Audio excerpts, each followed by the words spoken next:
యెహోషువ 6వ అధ్యాయము 1వ వచనం నుంచి చదువుకుందాం. ఆ కాలమున ఇశ్రాయేలీయుల భయం చేత ఎవడును వెలుపలికి పోకుండాను లోపలికి రాకుండాను యెరికో పట్టణ ద్వారము గట్టిగా మూసివేయబడును. అప్పుడు యెహోవా యెహోషువతో ఇట్లనెను, చూడుము, నేను యెరికోను దాని రాజును పరాక్రమ గల శూరులను నీ చేతికి అప్పగించుచున్నాను. మీరందరూ గట్టిగా చెప్పండి అందరూ.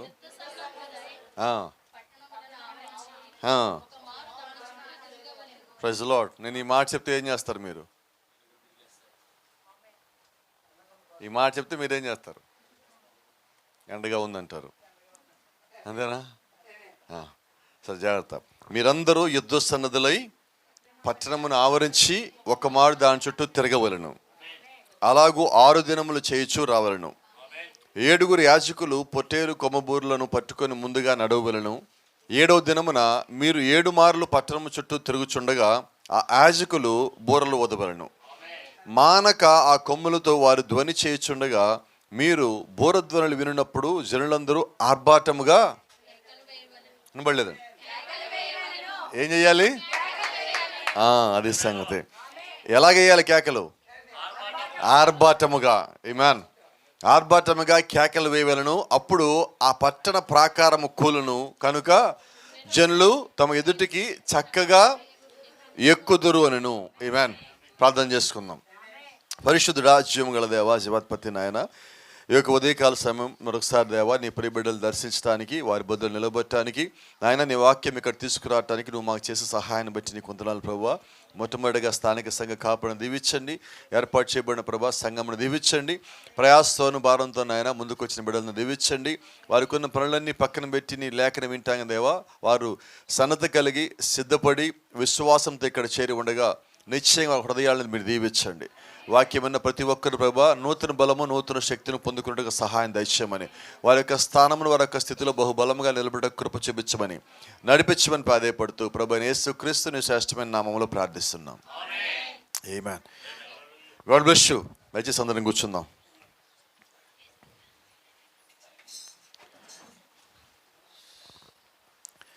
నాకు ఇది సమస్య కాదు కానీ ఒక భయం అయిపోయింది. సిద్ధపడి వచ్చింది మొత్తం వాక్యం చదివేటప్పుడు మారిపోతూ ఉంటుంది. ఇది ఒకటి భయం కలుగుతూ ఉంటుంది. ఎందుకంటే సిద్ధపడిని చెప్పాలా, ఇక్కడికి వచ్చినాక చెప్పాలా అన్నది. సిద్ధపడింది పక్కన పెట్టాలి, ఇక్కడికి వచ్చాక దేవుడు ఇచ్చేది చెప్పాలా. ఎందుకంటే వర్తమానం ఎప్పుడు తాజాగా ఉండాలి. ఆమేన్. ఇక్కడ చాలా జాగ్రత్తగా ఉందాం. మీరందరూ యుద్ధ సన్నద్ధులై పట్టణమును ఆవరించి ఒక మారు దాని చుట్టూ తిరగవలను. ఈరోజు ఈ లేఖనం మనతో మాట్లాడుతుంది. ఏమని మాట్లాడుతుందంటే, సంఘానికి వచ్చేవాడు ఎవరు కూడా వాస్తవంగా మీరు విశ్వాసులు కాదు. గట్టిగా చెప్పండి. యుద్ధ భూమికి వచ్చిన సైనికులు. అవునా? మనం ఎలాగుండాలి? కానీ మనం ఎలాగుంటున్నాం? యుద్ధానికి పోయినప్పుడు, కొట్లాటికి పోయినప్పుడు బాగున్నావా బాగలేదని అడుగుతారా? నీ చీర ఎలా ఉంది, బట్టలు ఎక్కడ కొన్నాను అడుగుతారా? గట్టిగా చెప్పండి అమ్మ ఏదో ఒకటి. ఎలాగుంటారు? శత్రువు ఎవరో అన్ని వైపులా చూస్తా ముందుకెళ్తూ ఉంటారు. అవునా? ఇక్కడ మాట చూడండి. మీరందరూ యుద్ధ సన్నద్ధులై పట్టణమును ఆవరించి ఒక మారు దాని చుట్టూ తిరగవలను. మన పట్టణంలో లేము, గ్రామంలో ఉన్నాం. ఏ గ్రామంలో ఉన్నాం? కానూరు గ్రామం. తిరిగారా? కానూరు గ్రామం అంతా తిరిగారా ఒకసారన్నా? మేము ఎందుకు తిరగాలి పాస్టర్ గారు అంటారా? సువార్త కోసం. సువార్త కోసం తిరిగామా? కోపం తెచ్చుకోరుగా. ఏ దిలీప్ అక్కడ కనబట్లే నాకు.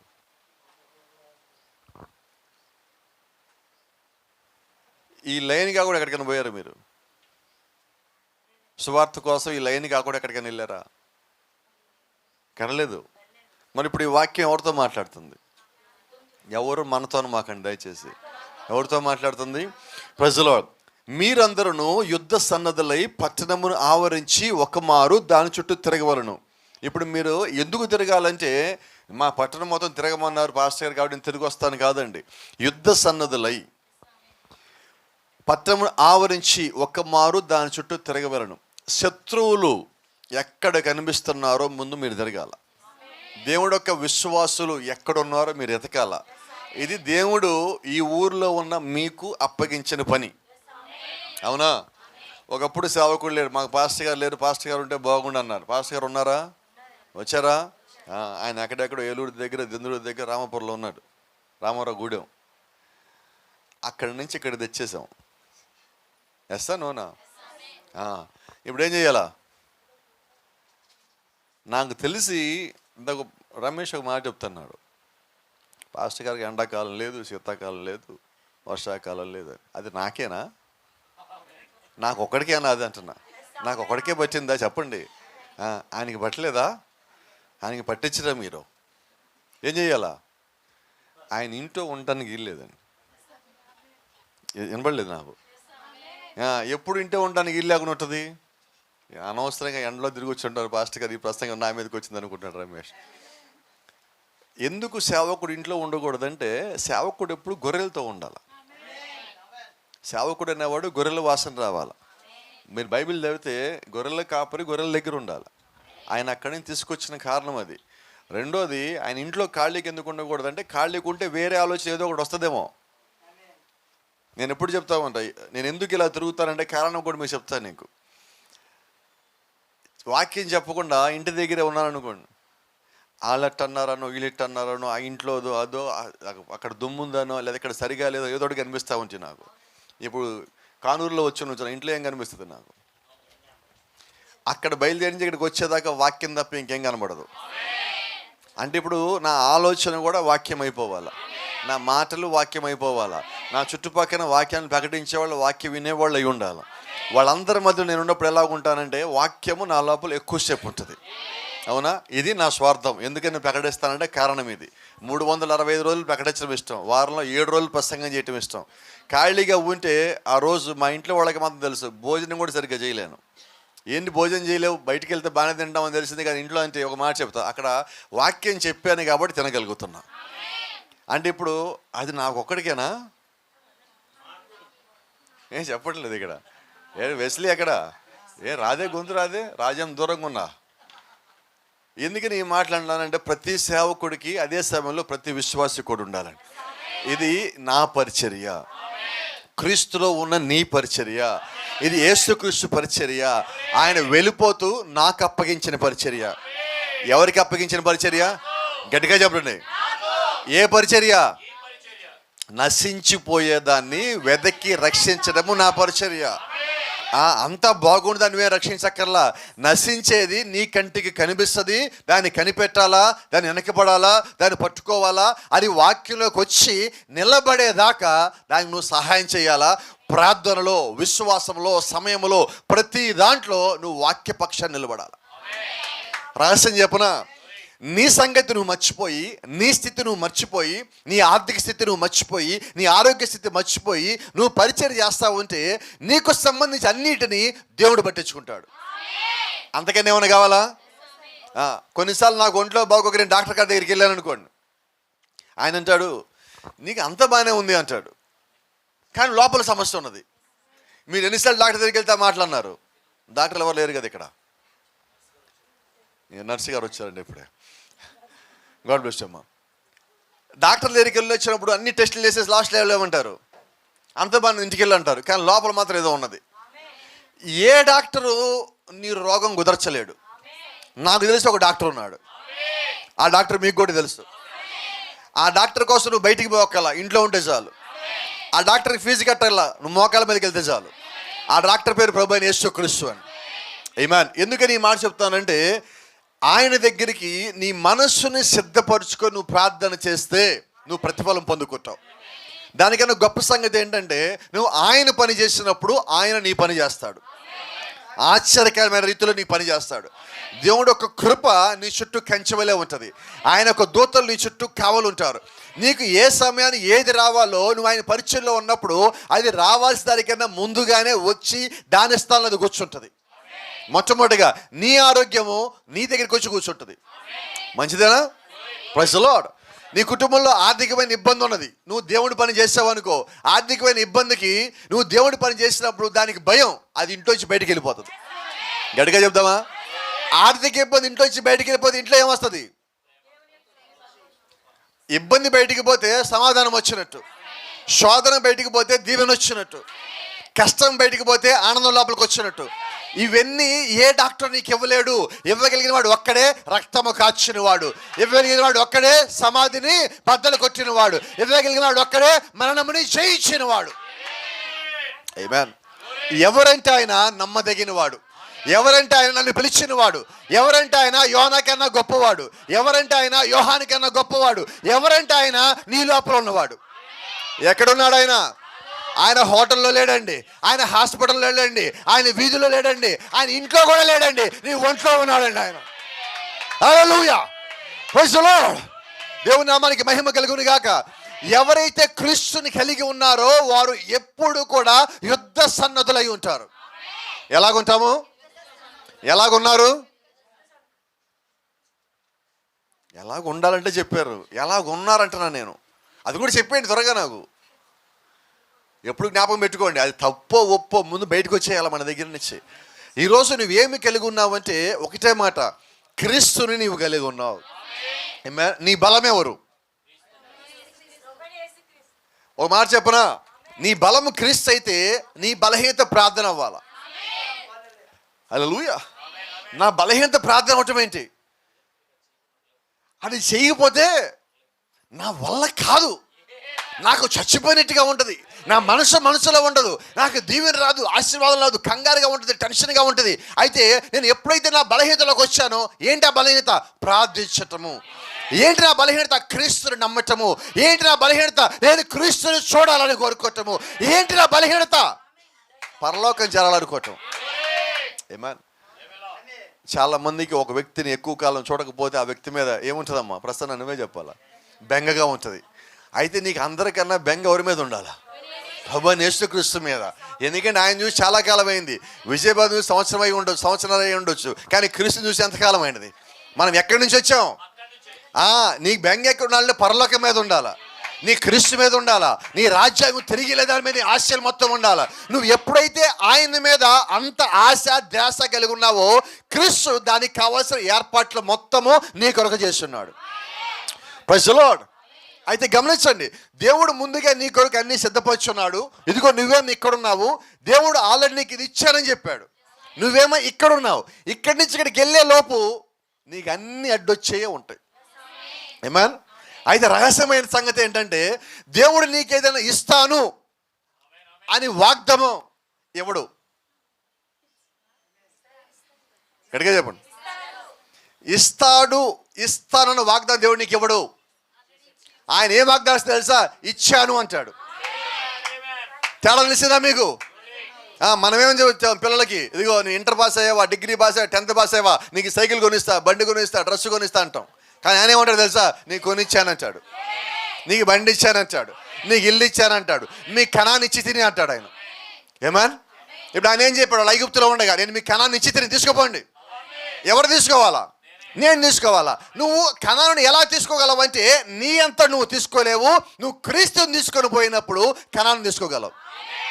ఆమేన్. ఈరోజు భూమి మీద నీకు ప్రతి ఒక్క వాగ్దానము ఇవ్వబడినది. నువ్వు నమ్మిన ప్రతి వాగ్దానము నీదై ఉన్నది. ఆ వాగ్దానం నువ్వు నమ్మినప్పుడు, ఆ వాగ్దానం కొరకు అడుగులు ముందుకేస్తున్నప్పుడు, నువ్వు క్రీస్తుని ముందు పెట్టుకొని నడుస్తూ ఉన్నప్పుడు, ఆ వాగ్దానం నీ దగ్గరికి వచ్చినప్పుడు, ఆ వాగ్దానం నెరవేర్చే సమయంలో అది నెరవేర్చేవాడు మళ్ళీ ఆయన అయి ఉన్నాడు. హల్లెలూయా. నువ్వు ఎంత కష్టపడతావో తెలుసు, నువ్వు ఎంత బాధపడగలవో తెలుసు, నువ్వు ఎంత భరించగలవో తెలుసు, ఎంత జయించగలవో కూడా ఆయన తెలుసు. కాబట్టి నీ దగ్గర ప్రతిదానికి మానవుని శరీరంలో నీ ఉండగా నీకు ప్రతిదానికి ఒక లిమిట్ ఉన్నది. ఒక్క చోటకు వచ్చి నువ్వు ఆగిపోవాలా. ఇంట్లో చూడండి, మన ఇళ్లలో ఉన్నాం, పురుషుల గురించి మాట్లాడుతాం ఒక్క నిమిషం. నెలంతా కష్టపడతాం. మీరు ఎంత నెలంతా కష్టపడినా డబ్బులు ఒక దారి దగ్గరికి వచ్చాక ఆగిపోతాయి, అంతకన్నా రావు. మీరు ప్రయత్నిస్తారు, ఇంతకన్నా ఎక్కువ రావాలి, ఈ నెల ఎలాగైనా. కొద్దిమంది పురుషులకు ఆలోచన ఉంటుంది, ఈ నెల ఎలాగైనా ఒక 100, 1000 ఎక్స్ట్రా సంపాదించాలి. కానీ అక్కడి దాకా రాగానే గీత కొట్టినట్టుగా మళ్ళీ అంతే వస్తుంది. మన దగ్గర అప్పుడు ఒక నిరాశ వస్తుంది, ఎంత కష్టపడినా ఇంతే వస్తున్నది.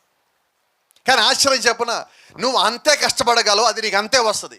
అయితే దేవుడు కృప నీ మీద ఉన్నప్పుడు, నువ్వు ప్రార్థనలో, విశ్వాసములో, ప్రతి దాంట్లో యథార్థతగా ఉన్నప్పుడు, నువ్వు గీత పెట్టినా, ఎవరు నీకు గీత పెట్టినా ఆ గీతలు కనబడవండి.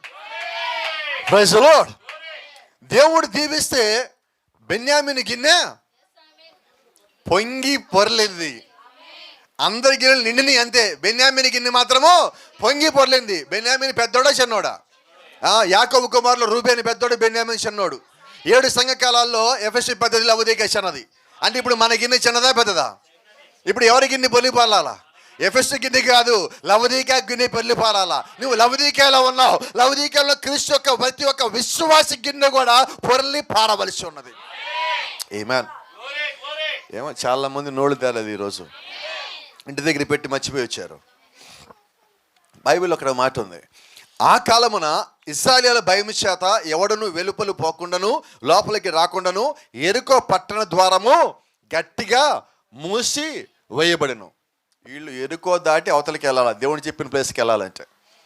ఇప్పుడు దేవుడు చెప్పిన ప్లేస్ ఇక్కడ ఉన్నది, యెరికో ఇక్కడ ఉన్నది, ఈ ప్రజలు ఇక్కడ ఉన్నారు.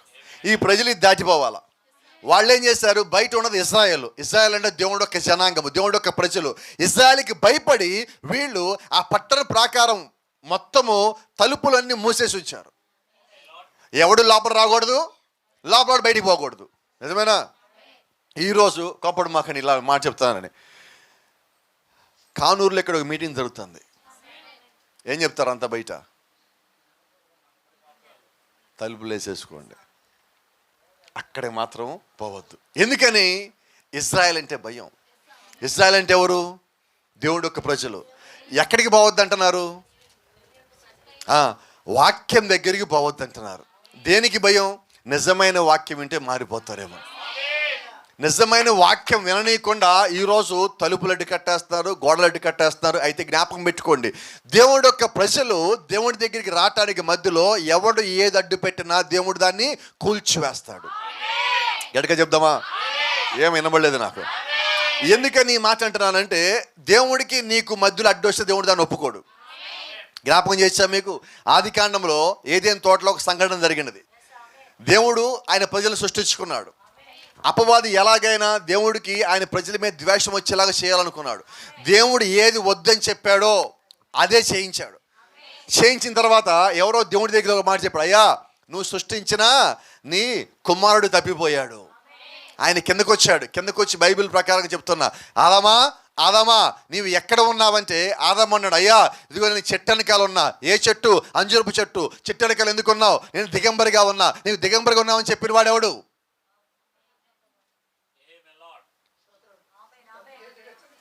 ఎవరు చెప్పారు?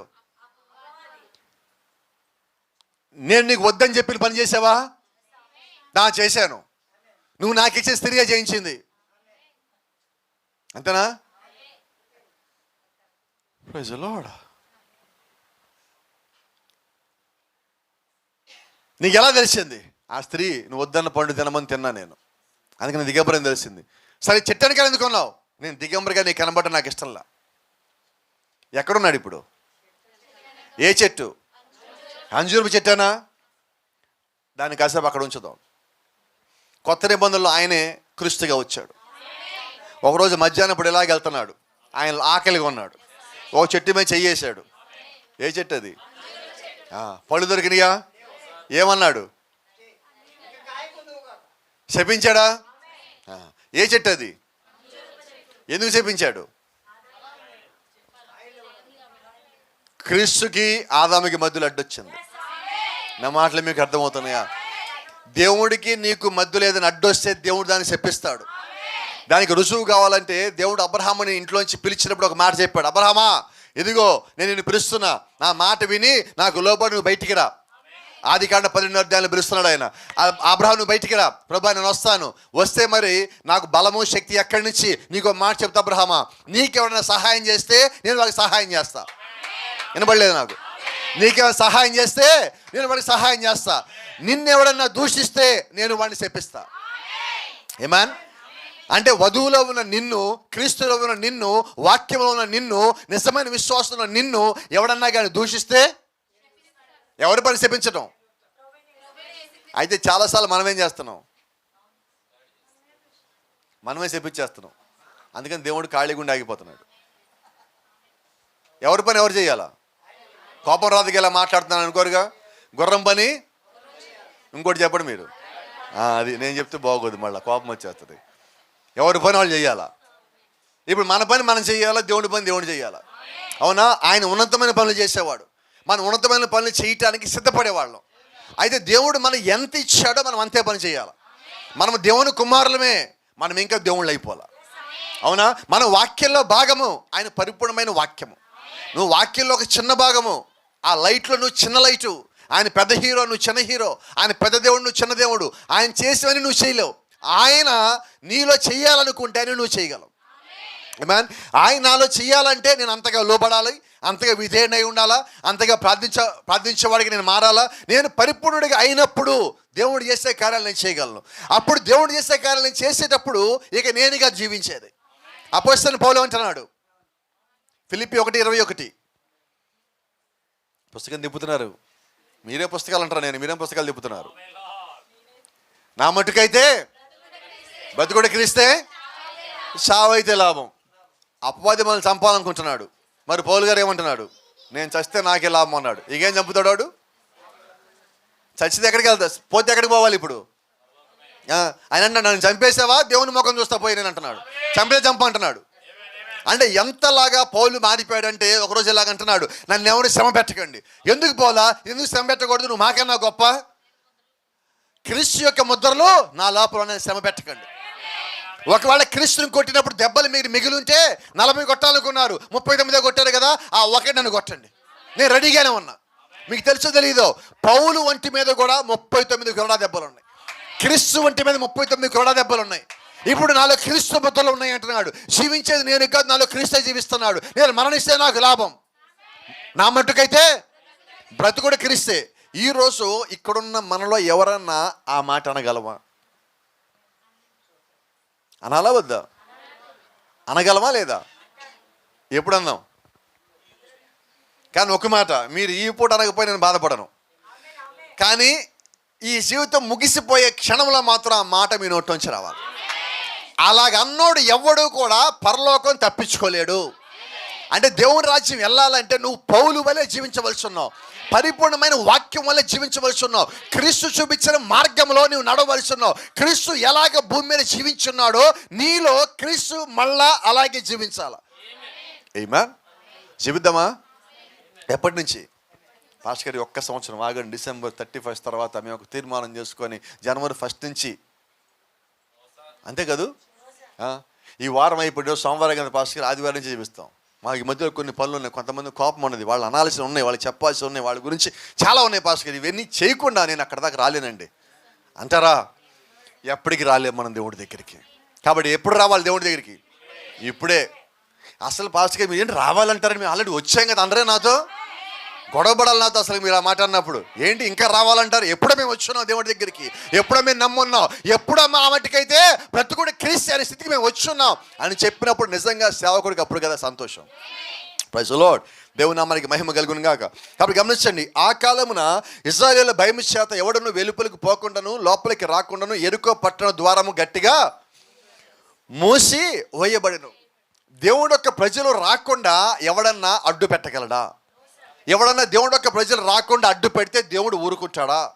ఆ ప్రజలు నిజంగా దేవుడు యొక్క ప్రజలైతే దేవుడు యొక్క ప్రజలు రానియకుండా అడ్డు పెట్టిన దాన్ని దేవుడు సహిస్తాడా? ఆమేన్.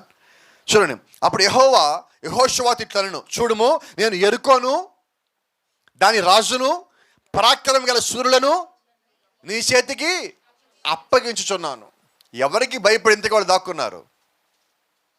దేవుడు యొక్క ప్రజలకి. ఆ దేవుడు యొక్క ప్రజలకి నాయకుడిగా దేవుడు ఎవరిని పెట్టాడంటే యెహోషువని పెట్టాడు. ఆమేన్.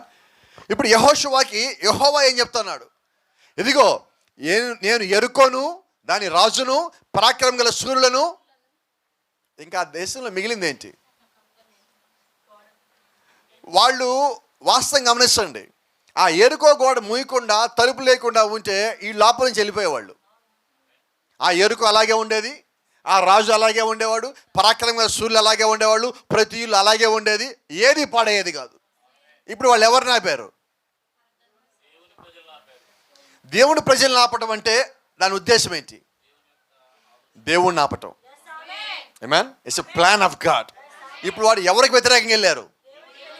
దేవుడి ఆలోచనకి, దేవుడు నీ జీవితంలో చేసిన ప్లాన్ని ఎవడన్నా కానీ ఆపాలనుకుంటే ఆ దేవుడు ఈ రోజు కూడా అలాగే పనిచేస్తాడు. హల్లెలూయా. నిజమేనా కాదా? నీ జీవితంలో ఎవడన్నా దేవుడి యొక్క ప్లాన్ కానీ మార్చాలనుకుంటే దేవుడు ఒప్పుకుంటాడా? ఖచ్చితంగా ఒప్పుకోడు. ఎందుకంటే నిన్ను పిలిచిన వాడు దేవుడు, నీ కొరకు ఆలోచన చేసిన వాడు దేవుడు, ఆ ఆలోచన ప్రకారంగా సమస్తము సమకూర్చున్న వాడు దేవుడు. ఆ సమకూర్చున్న వాటిని ఎవడన్నా పాడు చేస్తే దేవుడు ఊరుకోడు. బైబిల్లో ఒక మాట ఉన్నది, దేవుడు ఆలయం ఎవడన్నా పాడు చేస్తే దేవుడు వాడిని వాడి ఇల్లుని పాడు చేస్తానన్నాడు. అవునా? రైట్. ఇప్పుడు యేసుక్రీస్తు నాతో ఒక మాట చెప్పాడు, మీతో కూడా చెప్పాడు అనుకుంటున్నాను నేను. నీ దేహమే. ఇప్పుడు నీవెవరు? ఇప్పుడు నిన్ను ఎవడన్నా పాడు చేస్తే ఆయన ఏం చేస్తాడు? వాడిని వాడి ఇల్లు పాడు చేస్తానన్నాడు. అవునా? ఎప్పుడు పాడు చేస్తాడు? నువ్వు ఆయన ఆలయంగా ఉంటే, ఆయన ఆలయంగా ఉన్న నిన్ను ఎవడన్నా కానీ తప్పు చేయాలనో, పాడు చేయాలనో, నేను పాపంలో తీసుకుపోవాలనో, అబద్ధానికి నడిపించాలనో, మోసం తీసుకెళ్ళాలని చేస్తే అప్పుడు దేవుడు వాడి ఇల్లు పాడు చేస్తాను. దానికి ఒక చిన్న సంగతి మీకు జ్ఞాపకం చేస్తా.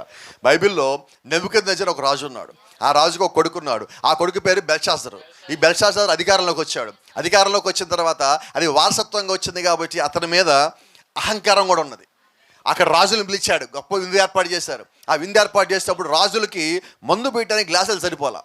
అందుకని ఏం చేశారంటే, అదిగో యెరూషలేము దేవాలయంలో మనం కొల్లగొట్టిన ఉన్నది కదా, మా డాడీ కొల్లగొట్టిన సొమ్ము ఉంది కదా, ఆ సొమ్ములో నుంచి అక్కడ విలువైన బంగారు గ్లాసులు తీసుకురండి, దాంట్లో మద్యం పోద్దామన్నాడు. ఆ గ్లాసులు తీసుకొచ్చి మద్యం పోస్తా ఉంటే వీళ్ళందరూ చూస్తూ ఉండగా ఆ గోడ ఒక నగరపోతున్నది, నోటీస్ బోర్డు.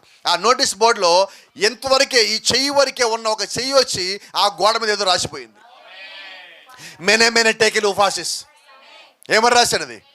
మెనే టేకిల్ ఉఫాసిస్. ఏంటి మెనే టేకిల్ ఉఫాసిస్ అంటే, నిన్ను నేను తూకం వైగా తూకంలో తక్కువ వచ్చావు, తక్కువ వచ్చాక నేను తీసేసి నీ రాజ్యమును మాదీయులకు పారసీకులకు ఇచ్చేసాను పో. ఎందుకేం జరిగినది? జాగ్రత్త.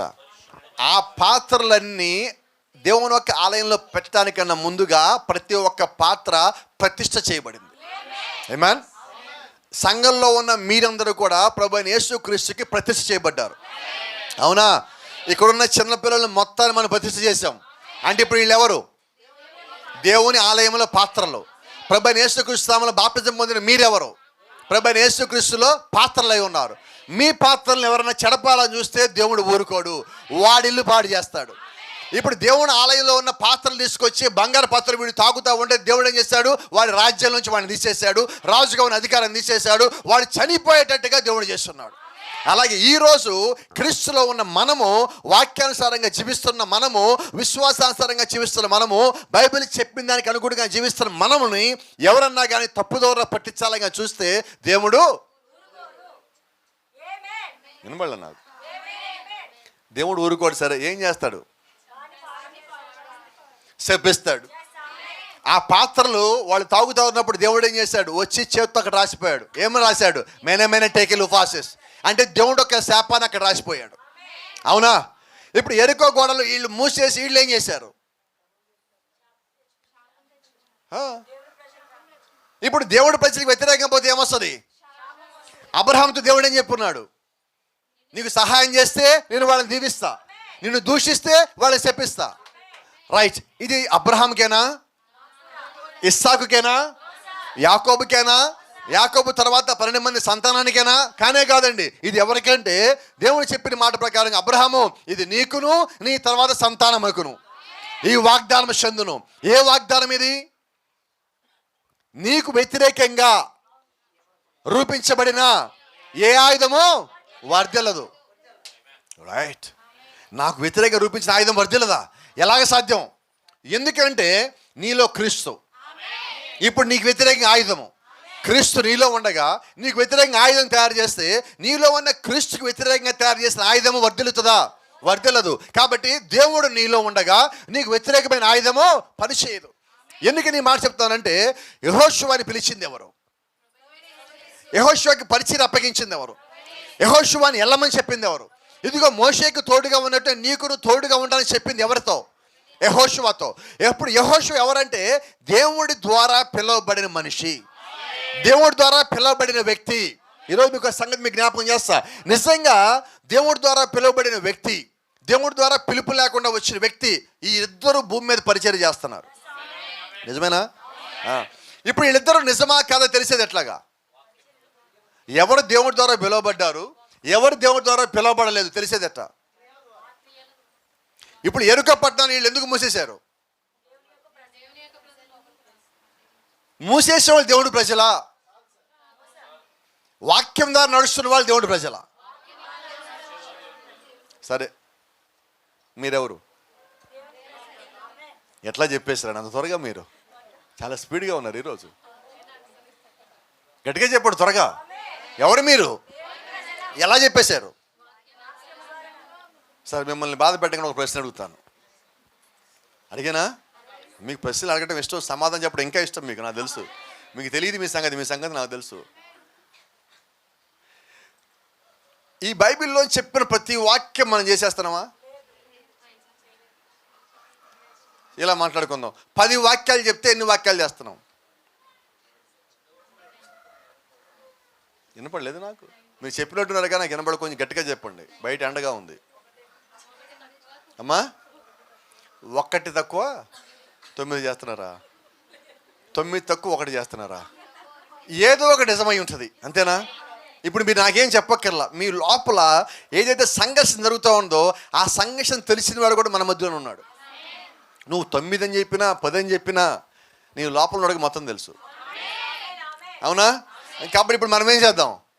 ధైర్యంగా ప్రభు మొత్తం వాక్యానుసారంగా ఉంటున్నాను అనగలమా? అనలేకపోతున్నావు. ఎందుకు అనలేకపోతున్నావు? నన్ను చెప్పనియండి. మీకు రహస్యం తెలుసు. ఏం తెలుసు రహస్యం? నేను మొత్తం జీవించలేని తెలుసు, కానీ జీవించలేని తెలిసినప్పటికీ కూడా నీకు ఒక ఆశ ఉన్నది. ఏంటి ఆశ? నేను జీవించాలి ప్రభు, ఎలాగైనా ఈ రోజుకి నేను జీవించలేకపోతున్నానేమో కానీ జీవిస్తాను ప్రభు. ఈ మధ్యాహ్నం కూడికి అయ్యే లోపు నువ్వు ఏదో ఒక నిర్ణయానికి రావాల్సిందే. నిర్ణయానికి వస్తావు, నిర్ణయం తీసుకుంటావు, నిర్ణయం కోసం ప్రయాసపడతావు, ఒక తీర్మానం కలిగి ఉంటావు. నిజమేనా? హల్లెలూయా. ఈరోజు ఏం వారం? మంగళవారం. నిర్ణయం ఎప్పుడు తీసుకున్నాం? మంగళవారం తీసుకున్నాం, మధ్యాహ్నం తీసుకున్నాం, సుమారుగా 1 గంటకి తీసుకున్నాం. సాయంత్రం దాకా ఎలాగుంటాం? ఇదే తిరుగుతూనే ఉంటుంది. బయట ఎండకన్నా మనలో వేడెక్కువ ఉంటుంది.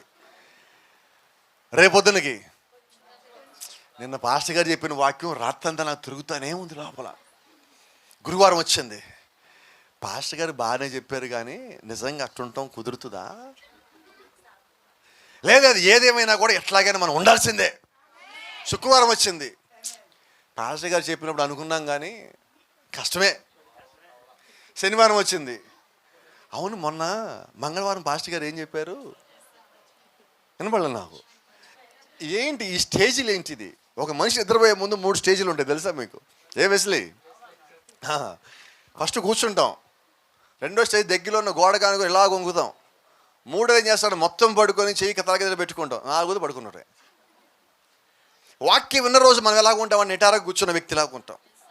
ఉత్సాహంగా, ఉద్రేకంగా, ఒక మంట మండుతూ, ఆవేశంగా, ఉజ్జీవంగా, దేవుడు మనలో కలతాడుతున్నట్టు, ఏదో మనలోంచి బయటికి వెళ్ళిపోయినట్టు, కొత్త శక్తి వచ్చినట్టు, నూతన బలాన్ని పొందుకున్నట్టు, మనల్ని ఎవరు ఆపలేనట్టు, మనం ఏ పని చేయగలిగినట్టు, క్రీస్తు మనల్ని నడిపిస్తున్నట్టు చాలా కనిపిస్తూ ఉంటే, చాలా అనిపిస్తూ ఉంటే కొన్ని నిజం కూడా.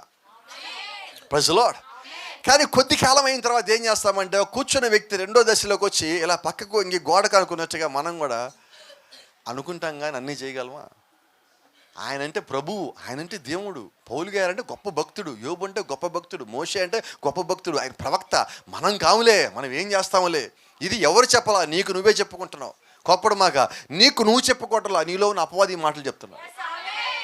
కాబట్టి ఏం చేద్దాం? ఆ మాటలు రాగానే ఎవరు లేని ప్లేస్కి వెళ్ళండి. బయటికి పోనండి. ఎవరిని?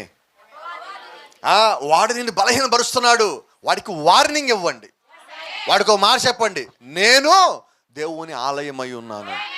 నన్ను నీ మాటలతో చెడగొట్టాలని చూస్తున్నావేమో, నన్ను నీ మాటలతో పడగొట్టాలని చూస్తున్నావేమో, నన్ను పక్కదారి బట్టించాలని చూపిస్తున్నావేమో, జాగ్రత్త. నన్ను కానీ పాడు చేస్తే ఆయన దగ్గర నీకు కొంత జాగ్రత్త. చెప్పగలవా? చెప్పేవాళ్ళు చెప్పండి, అందరూ వద్దండి. ప్రజలు దేవుని నామానికి మహిమ కలుగును గాక. ఇప్పుడు ఎరుకో గోడలు వాళ్ళు ఎంత గట్టిగా మూసి ఇనప తలుపులు పెట్టి చెక్క తలుపులు పెట్టి పైనుంచి కింద వరకు గోడను కట్టి అంతా భద్రం చేసుకొని ఇక మనకేమీ కాదు. అవునా? ఈరోజు మనము కూడా కొన్నిసార్లు ఏం చేస్తామంటే మనం చేసే పనుల చుట్టూ పెద్ద పెద్ద గోడలు కడతాం, కట్టామనుకుంటాం నేను పర్ఫెక్ట్లీ ఆల్ రైట్, నేను సేఫ్గా ఉన్నాను, నాకేం కాదు, నేను భద్రంగానే ఉన్నా. అయితే నీ భద్రము నువ్వు కట్టుకున్న వాటిలో లేవు, నువ్వు కలిగి ఉన్న విశ్వాసంలో ఉన్నది. హల్లెలూయా. ఒక చిన్న మాట చెప్తా, మన జీవితం ఎలాగుంటుంది అంటానికి. ఒకసారి ఫ్రాన్స్ దగ్గర ఒక దేశంలో ఇద్దరు భార్యాభర్తలు ఉన్నారు, రైతులు. వీళ్ళకి బస్సు ఎక్కాలన్న భయం, విమానం ఎక్కాలన్న భయం, బండి నడపాలన్న భయం. ఎందుకంటే ఏదైనా జరిగితే చచ్చిపోతావేమోనని. ఒకరోజు వాళ్ళు ఎలాగైనా మేము జాగ్రత్తగా బతకాలి, హాయిగా బతకాలని ఒక పూరి గుడిసె లాంటి దాంట్లో, టెంట్ లాంటి దాంట్లో వేసుకుని ఉండేవాళ్ళు. ఎందుకంటే గుడిసె కింద పడి చచ్చిపోతామని. ఎలాంటి భయం. అలాంటి చోట వాళ్ళు జీవిస్తున్నారు. వాళ్ళు పొలంలో పని చేసుకుంటూ ఉండగా కూలిపోయిన ఒక విమానం వచ్చి వాళ్ళ మీద పడి చచ్చిపోయారు. ఏంటది అంటే, నువ్వు అనుకునేవి నీకేది రక్షణ ఇవ్వలేదు. నా మాటలు మీకు అర్థమవుతున్నాయా? ప్రమాదం ఎక్కడి నుంచి వస్తుందో మనకు తెలియదు, కానీ ఎక్కడి నుంచి వచ్చినా నిన్ను కాపాడేవాడు దేవుడు మాత్రమై ఉన్నాడు. కాబట్టి నీ విశ్వాసము, అది సమస్య రాకుండానే నీ విశ్వాసము క్రీస్తు మీదనే ఉండాలి. కాబట్టి నేనేమంటానంటే, ఇక్కడ ఒక మాట ఉంది, మీరందరూ యుద్ధ సన్నద్ధులై. పొద్దున్న నిద్ర లేవగానే ఫస్ట్ పని ఏంటి? చాలామంది స్త్రీలు కోపం తెచ్చుకోకండి అమ్మా, మీరు తెచ్చుకోరు, మంచోళ్ళు అయినా కూడా చెప్తున్నా. అమ్మో ఈరోజు లేటుగా లేచాను, గబగబా కిచెన్లోకి వెళ్ళిపోయి పనులు బిగిన్ చేసేస్తారు. లేట్ చేసినా ఏమీ కాదు, నువ్వు ఫస్ట్ ప్రార్థన చేయి. అవునా? మనం కంగారో లేచి ఏం చేస్తాం? ముందు పనులు బిగిన్ చేస్తాం. తర్వాత ఏం చేస్తాం తెలుసా? అన్ని పనులు ఎక్కడంటే అక్కడ ఆగిపోతూ ఉంటాయి. చేస్తూనే ముందుకు గందరగోళంగా ఉంటుంది, చిరాగ్గా ఉంటుంది. కొద్దిసేపటికి మీరు వండే వంట కూడా పాడవుతుంది. అప్పుడు మీకు సంగతి అర్థమవుతుంది, ఈరోజు పొద్దున్న ప్రార్థన చేయలేదని. అది నీకు ఎప్పుడు అర్థం కావాలా? చాలాసార్లు మనం పనులు చేశాక ఏం చేస్తామంటే, తొందరలో, ఆవేశంలో, ఆనందంలో, ఆతృతలో, ఆందోళనతో ముందే చేసేసాక సగం దూరం పోయాక మనం విఫలమయ్యాక అరే దేవుణ్ణి అడగాల్సిందంట. నేనంటున్నా, క్రైస్తవులు అలాగంటానికి వెళ్ళలేదు. ఎందుకంటే నీకొక పునాది ఉన్నది. ఆ పునాది పేరు ప్రార్థన. ఆ పునాది మీద నువ్వు కట్టబడ్డావు. ఎలా కట్టబడ్డావు? విశ్వాసంతో కట్టబడ్డావు, దేవుని మీద నమ్మకంతో కట్టబడ్డావు. ఆ నమ్మకమైన విశ్వాసము ప్రతిరోజు నీతో పాటు ముందుకు రావాలి. నేను అదే అంట, విశ్వాసం కలిగిన వాడు ఎప్పుడు సిద్ధపడే ఉంటాడు. అవునా? ఇప్పటికిప్పుడు దేవుడు వచ్చి మిమ్మల్ని తీసుకెళ్ళిపోతే పరలోకానికి, మీలో ఏ పాపం లేనివాడు ఎవడో చెప్పండి అంటే ఎమ్మటే త్వరగా ఎత్తగల ధైర్యం ఎంతమందికి ఉంది? కానీ ఇక్కడ పరలోకం నాకు వెళ్ళాలనుంది అన్నవాళ్ళు ఎంతమంది? ఎవరికి లేదు? ఎవరికి లేదండి, అందరికి ఉందా? పరలోకి వెళ్ళాలని అందరికీ కోరిక అయితే ఉన్నది, సిద్ధపడ ఎంతమందికి ఉన్నది? నేనంటున్నాను, ఇప్పుడు మన వాక్యం విన్నాక లేదు ఇక్కడి నుంచి సిద్ధపడాలనుకుంటాం. ఇక్కడి నుంచి సిద్ధపడాలి కాదండి, నువ్వు ఎప్పటికీ సిద్ధపడి ఉండాలి. నా మాటలు మీకు అర్థమవుతుంది అనుకుంటున్నాను. మిమ్మల్ని గాయపరచట్లా, నేను మిమ్మల్ని బలపరుస్తున్నా. నేను ఆ సంగతి మీకు అర్థం చేసుకోండి. నేను ఇంకా బలంగా విశ్వాసంలో ఉండవలసి ఉన్నా. ఎప్పుడు ఉండగలుగుతానంటే, మీరు గమనించండి, యుద్ధానికి బయలుదేరిన సైనికుడు విజయము సాధించి జెండా పాతేంత వరకు వినపడలే నాకు, వాడికి రెస్ట్ ఉండదు. ఇప్పుడు నీ జెండా ఎక్కడ పాతాలా? ఏమన్ అంటే నీకు రెస్ట్? గంటసేపు ప్రార్థన చేశాక అమ్మా ప్రభువా ఏంటి నాయన నాకు ఈ కష్టాలు, ఇంకెంతకాలం చేయాలి ప్రభా ఈ ప్రార్థన? ఇంకెప్పుడు వస్తావు ప్రభా, నువ్వు ఇంకెప్పుడు తీసుకుపోతావు ప్రభా? ఇంకెంతకాలం ఈ ఘోరాలన్నీ చూడాలి ప్రభా? ఎంతసేపు చేసావు ప్రార్థన? కోపడు మాకు. ఎంతసేపు చేసావు? గంట చేసేవాళ్ళు ఉన్నారా? ఉండుండొచ్చు, మిమ్మల్ని నేను తక్కువ చేయట్లా. గొప్ప ప్రార్థనా పరులు కానూరు సంఘం అంటే చెప్తా ఉంటారు రమేష్, అప్పుడప్పుడు ఏం చెప్పినా ప్రార్థన చేస్తారన్నా అంటాడు. అందుకే మిమ్మల్ని తక్కువ చేయట్లే, నేను మిమ్మల్ని బలంగానే చూస్తున్నాను. నేను ప్రైజ్ ది లార్డ్. గంట ప్రార్థన తట్టుకోలేకపోతుంటే మనం ఇంతకాలం చేసినన్ని చూసిన దేవుడి సంగతి ఏంటి? అన్నీ మంచిగా చేసామా? అన్నీ మంచి మాటలు మాట్లాడామా? అన్ని మంచి సాక్ష్యాలు ఇచ్చామా? మనకి ఎవరి మీద కోపం ఉంటే ఏం చెప్పరు ఎవరు. మనకి ఎవరి మీద కోపం ఉంటే సాక్ష్యం ఏమంటే ఏమంటాం? నేను చెప్తాను చూడు, ఆడు మంచోడేనా? మంచోడు అంటే 2 సార్లు మంచోడు కాదని. ఆడికి వెళ్తే నాకు మేలు అవుద్దా? అవుద్దు వెళ్ళు. ఏంటి అర్థం? అవదని. అంటే ఇప్పుడు నేనేం చెప్పా? నా మాటలు ఏమంటున్నాయి? నా ఆలోచన ఏంటి? ఇప్పుడు నువ్వు చెప్పే మాటలు దేవుడు లెక్క తీసుకుంటాడా లేకపోతే ఆలోచన లెక్క తీసుకుంటాడా? రైట్. ఇప్పుడు దేవుడు గోడ మీద, నీ గోడ మీద రాశాడు. ఏ గోడ? ఏం రాశాడు? మేనే టేకెలు ఫాసిస్. ఇప్పుడు నా సంగతి ఏంటి? నువ్వు ఇతరుల గురించి ఇచ్చే సాక్ష్య విషయంలో నేను తూకం వేసా. ఈ తూకంలో అసలేమీ రాలా. అక్కడన్నా తక్కువ వచ్చింది, అసలు మన దగ్గర ఏమీ రాలా. అది అనేది కోపడరు కదా. ఒక మాట చెప్తా, మనం పుట్టిన దగ్గర నుంచి ఇప్పటి వరకు, మీ వయసు ఎంతో నాకు చెప్పొద్దు, మీరు పుట్టిన దగ్గర నుంచి ఇప్పటి వరకు మీరు ఒకే వ్యక్తి గురించి ఇప్పటిదాకా మంచి సాక్ష్యం ఇచ్చారా? మీ ఇంట్లో వాళ్ళ బయట గురించి చెప్పట్లేదు నేను. ఈ సంవత్సరం నాకు ఒకళ్ళు మంచోళ్ళు ఇంట్లో, వచ్చే సంవత్సరం ఇంకోళ్ళు మంచోళ్ళు, మళ్ళా తర్వాత సంవత్సరం వీళ్ళే మంచోళ్ళు అవ్వచ్చు మళ్ళా. కానీ నాకేదన్నా హాని చేస్తే వీడు చెడ్డోడైపోయాడు. ఈ కర్టన్ మంచిది కానే కాదండి. ఒకప్పుడు ఏం చేసాం? అసలు ఈ కర్టన్ లేకపోతే నేను లేనండి. నిజమేనా? మనమందరము కూడా ఇలా, మీరు నేనని కాదు, ఇక్కడ నేను అక్కడి నుంచి వచ్చినోడిని. నా స్థితి దేవుడు నాకు తెలియచేసాక నేను మార్చుకోవడం జరిగినది. అయితే ఎవరు ఎన్ని చేసినప్పటికీ నీ నోట్లో నుంచి ప్రతి ఒక్కడి గురించి శుభవచనమే పలుకు. ఆమేన్. వాడు చెడ్డోడే అయినా ఏం చెప్దాం? హల్లెలూయా. ఒక చిన్న మాట చెప్తా. ఒకసారి సౌత్ ఆఫ్రికా దేశంలో పాస్టర్ గారు మాట్లాడుకుంటూ కూర్చున్నారు. అక్కడి నుంచి ఒక పాస్టర్ గారు నాకు ఒక మెసేజ్ పంపించాడు. సో పాస్టర్ మా దగ్గరికి వచ్చాడు. ఆ పాస్టర్ ఎలా చూడని అడిగాడు. నేను చాలా మంచోడని చెప్పా. ఆయనకి నాకు పడదు. ఆయన తప్పు బోధలో కూడా ఉన్నాడు. ఇప్పుడు నేనేం చెప్పా? మంచోడన్నా. సరే, వాళ్ళందరూ భోజనం చేస్తా కూర్చున్నారు. ఆయన ఏం చేశాడంటే స్పీకర్ ఫోన్ ఆన్ చేసి టేబుల్ మీద పెట్టి నన్ను కూడా వినమన్నాడు. నేను కూడా వింటున్నా. ఆయన అడిగాడు, మీరున్న చోట పలానా పాస్టర్ ఉన్నాడు కదా, ఆ పాస్టర్ ఎట్టని చూడు అన్నాడు. అసలు ఇండియాలో ఎవడు మంచి పాస్టర్ లేడు, నేను ఒక్కడే మంచోడు అన్నాడు.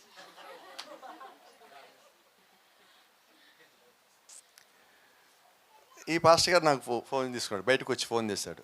ఈయన గురించే నువ్వు మంచోడు అన్నావు అన్న. నేను తడుకోకుండా చెప్పా, అవునని చెప్పా. అతను ఏమనుకున్నాడో నాకు సంబంధం లేదు. నా దృష్టిలో అతను మంచోడు. ఎందుకు మంచోడు అని అడిగాడు ఆయన. యేసుక్రీస్తుని ప్రకటిస్తున్నాడు అని చెప్పి. ఏం చేద్దాం? అతనికి నాకు 1,00,000 గొడవలు ఉండొచ్చు, కానీ అతను వాక్యాన్ని ప్రకటిస్తున్నాడు కాబట్టి ఇప్పుడు నాకు అతను మంచోడే నా దృష్టిలో. అవునా? ఇప్పుడు అతను నన్ను శత్రువు అని చెప్పొచ్చు, కానీ నేను చెప్పిన దానికి ఆయన చెప్పిన దానికి మేము పైకి వెళ్ళాక లెక్కలు చెప్పాలా. అవునా? నా ఉద్దేశం ఏంటంటే ఇక్కడ నేను తిట్టించుకున్న సిద్ధమే, పైకి వెళ్ళాక ఒక్క తిట్టిన నా వల్లగా తట్టుకోవచ్చు. అవునా? కాబట్టి ఏం చేద్దాం మనం?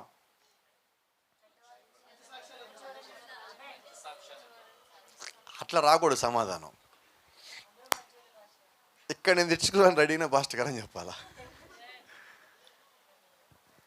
ఎందుకంటే చాలాసార్లు మనం ఎవరి గురించి అయితే మంచి అంటామో లోకంకి వాళ్ళలోనే చెడ్డ ఎక్కువ కనిపిస్తుంది. అయితే మనం ఏమంటాం తెలుసా?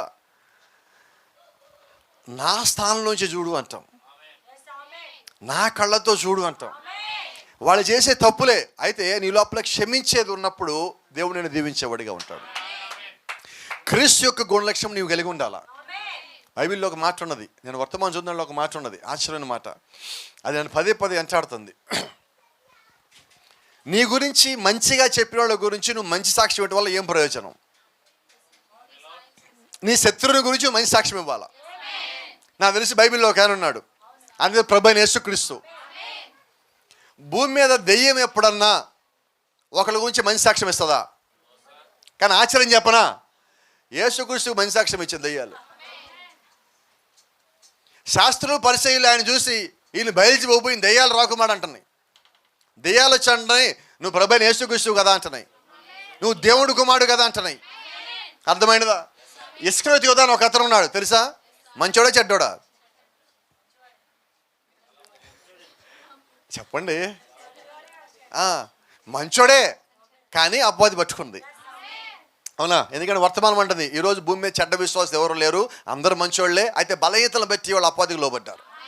ఇప్పుడు అపవాదికి లోబడ్డవాడు యూదా. యూదా కూడా మీరు గమనించలేదో, యేసుక్రీస్తు శిలువ మరణం పొందిన తర్వాత ఆ 30 వెండి నాణాలు తీసుకొని పోయి కైపాకి ఇచ్చి ఏమన్నాడు, ఈ డబ్బు నాకు వద్దు తీసుకో అన్నాడు. ఎందుకు వద్దు అని అడిగారు వాళ్ళు. నేను నిరపరాధి రక్తం చెందించాను. ఇస్కరియోతు యూదా ఎవరంటే యేసుక్రీస్తుకు శత్రువు. శత్రువు యేసుక్రీస్తు గురించి ఏమని సాక్ష్యం ఇస్తున్నాడు? కోపడు మాకండి. ఇప్పుడు మనలో క్రీస్తు ఉంటే మన గురించి మన శత్రువులు ఏమని సాక్ష్యం ఇవ్వాలా? చెప్పరా ఎవరు మీరు? మన శత్రువులు కాదండి, మన గురించి మన మిత్రులు ఏమని సాక్ష్యం ఇస్తున్నారు? వినబడలా? సరే, మిత్రులు కూడా వద్దండి, బయట ఎక్కడ ఉంటారు, ఇంట్లో వాళ్ళు ఏమని సాక్ష్యం ఇస్తున్నారు? అర్థమైపోతుంది మీకు అంతా. మన సంఘం ఏమని సాక్ష్యం ఇస్తుంది? ఈరోజు మన సాక్ష్యం ఎంతో ప్రాముఖ్యమైనదంటే, నువ్వు ఇక్కడి నుంచి పరలోకం వెళ్ళటానికి నీ సాక్ష్యమే ప్రాముఖ్యమైనది. కారు పోయింది, నువ్వు మళ్ళా కొనుక్కోవచ్చు. ఇల్లు పోయింది, నువ్వు మళ్ళా కొనుక్కోవచ్చు. డబ్బులు పోయినాయి, మళ్ళా కొనుక్కోవచ్చు. బట్టలు పోయినాయి, మళ్ళా కొనుక్కోవచ్చు. ఏం పోయినా మళ్ళా కొనుక్కోవచ్చు, కానీ సాక్ష్యం పోతే కొనుక్కోలేవు. వాక్యం బాగా తెలిసి వాళ్ళు చెప్పే సంగతి ఏంటో తెలుసా? నీ సాక్ష్యము ఇక్కడికన్నా పరలోకంలో ఎక్కువ మాట్లాడుతుంది. అవునా? అంటే ఇప్పుడు సాక్ష్యం ముఖ్యమైనదా? ముఖ్యమైనది కాదండి, అన్నిటికన్నా ముఖ్యమైనది. అంటే ఈరోజు సాక్ష్యం కలిగి ఉండటము, ప్రైజ్ ది లార్డ్. నాకు తెలిసి బైబిల్లో ఒక స్త్రీ ఉన్నది, చివరి నిమిషంలో ఆమె సాక్ష్యం పోగొట్టుకోవడానికి అవకాశం ఉన్నది. కానీ ఆమె అన్నది, ప్రాణం పోయినా పర్లేదు సాక్ష్యం పోగొట్టుకుని అన్నది. తెలుసా ఆమె ఎవరో? సారిపోతే ఇద్దరు వాళ్ళు. డబ్బు లేదు, భర్త లేడు, వర్షం లేదు, వాతావరణం సరిగా లేదు, బిడ్డ చనిపోవడం రెడీగా ఉన్నాడు, గుప్పెడు పిండి మాత్రమే ఉన్నది, ఒక స్పూన్ నూనె మాత్రమే ఉన్నది. ఇంట్లోంచి బయటికి పోయింది, 2 పుల్లలు తెచ్చుకొని ఆ పొయ్యలకిచ్చి ఆ పిండి రొట్టె చేసుకొని నూనె కలుపుకొని తినే చచ్చిపోదాం అనుకున్నారు. అది లాస్ట్ రోజు వాళ్ళకి భోజనం డిసైడ్ అయిపోయినది. ఏలి ఇంటి ముందుకు వచ్చి, అమ్మ గ్లాస్ మంచినీళ్ళు ఇస్తావా అన్నది. సరే నీళ్ళే కదా ఇద్దాం అనుకుని ఇచ్చింది. నీళ్ళు తీసుకొని కొద్దిగా దాగి పక్కన పెట్టి, సరే అదే చేత్తో అప్పం తీసుకురాపో అన్నాడు. అదేంటయ్యా, మా ఇంట్లో ఒకటే ఉన్నది అప్పము, అది నీకు ఇస్తే నా జీవితం ఏంటి అన్నదా? ఎందుకని? ఇప్పుడు ఆయన దేవుని సేవకుడు, ఇప్పుడు నేను ఇవ్వాలి. ఇవ్వకపోతే పైన సాక్ష్యం పోతుంది. ఇంతకాలం మేము జీవించేది మొత్తం పోయే ప్రమాదం ఉన్నది. ఆమె ఏం చేసి తెలుసా? ఇది తిన్నా మేము చచ్చిపోతాం, తినకపోయినా చచ్చిపోతాం, ఎలాగో చచ్చిపోయేదే. ఇన్ని రోజు ఆకలిగా ఉన్నాం, ఇంకొక రోజు ఆకలితో ఉంటే ఏమీ కాదు. ఆ వచ్చినోడికి భోజనం మీద పెట్టేస్తే, ఎందుకని? మా ఇంట్లో లేదు అని అబద్ధం చెప్పలేదు, ఉన్నది. అబద్ధం ఆడితే 10 ఆగిళ్ళు ఒక ఆగిని తప్పినట్టు, పరలోకం పోద్ది. ఉండి ఇవ్వనని చెప్పలేదు. ఇప్పుడు ఏం చేసింది? సరే కూర్చోంది, ఏదైతే కానీ అని చెప్పి లోపలికి వెళ్ళి అప్పం చేసి కొడుకు ఇచ్చిరా పోనది. ఏలి ఎలాంటి వాడు తెలుసా? అప్పం ముందు పెట్టుకొని ఆ పిల్లోడితో అన్నాడు, నువ్వు కూడా ఒకటి తెచ్చుకోపో అన్నాడు.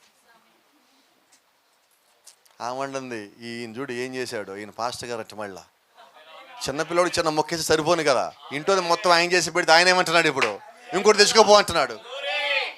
పిల్లోడు లోపలికి వచ్చాడు, అమ్మ నాకు కూడా ఒకటి తీసుకెళ్తాను, అంకుల్ ఆగాడు నా కోసం అన్నాడు.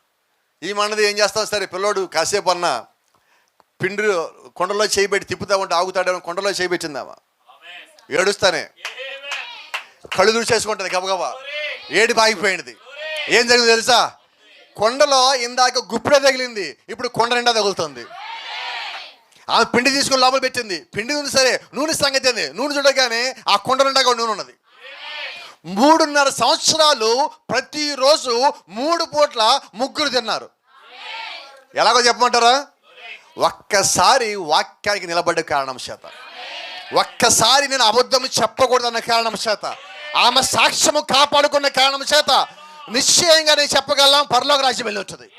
నిజమేనా? ఎందుకంటే ఆ ఇంట దేవుడు సేవకుడు 3.5 సంవత్సరాలు భోజనం చేశాడు.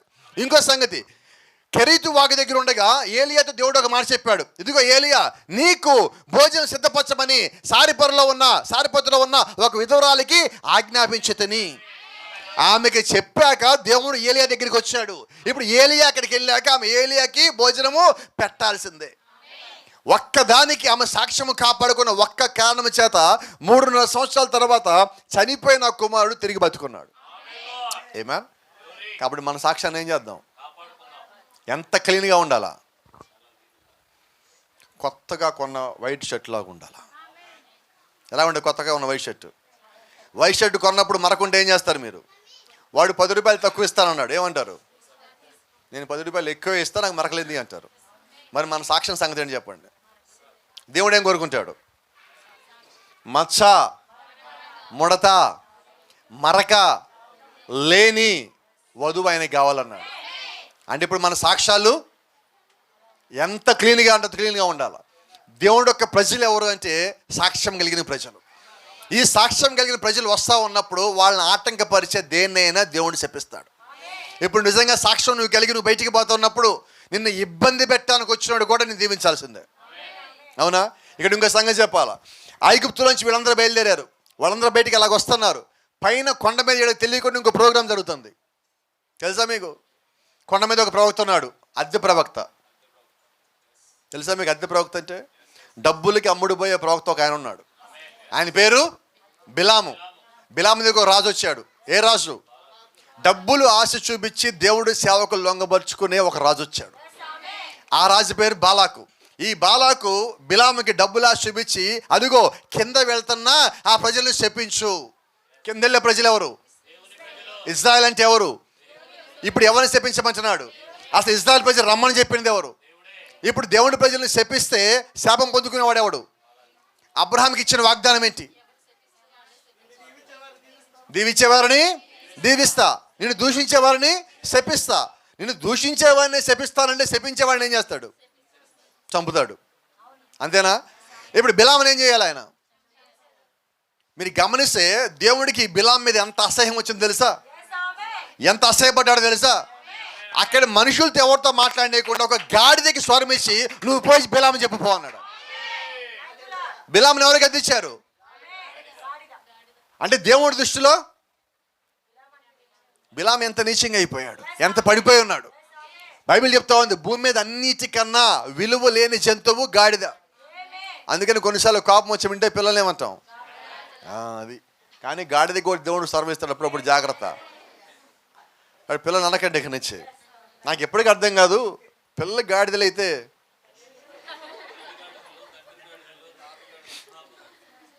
ఫ్యామిలీ ఎవరప్పుడు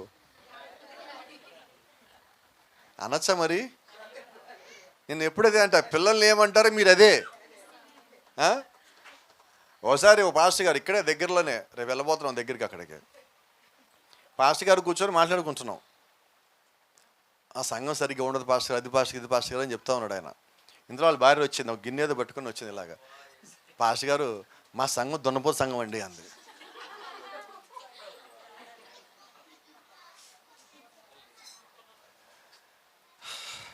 నేను అడిగాను ఆమెని, అమ్మ నువ్వు ఏ సంఘంలో ఉంటావన్నా?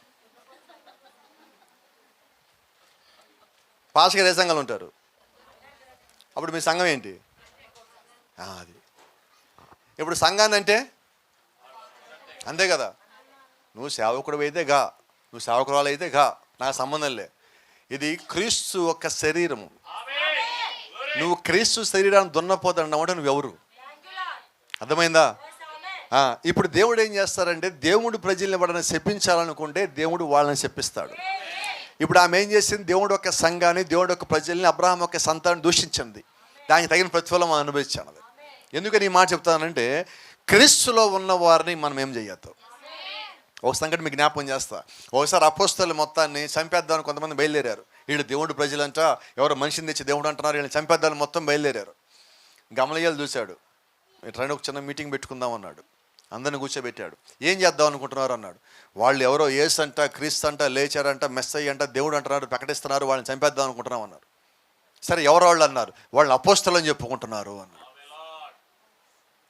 అప్పుడు గమలీయేలు ఒక మాట అన్నాడు, బాయ్ మీకు ఒక సంగతి జ్ఞాపకం చేస్తా, గతంలో ఒకడు ఇలాగే లేచాడు, దూదా అని గుర్తున్నాడా?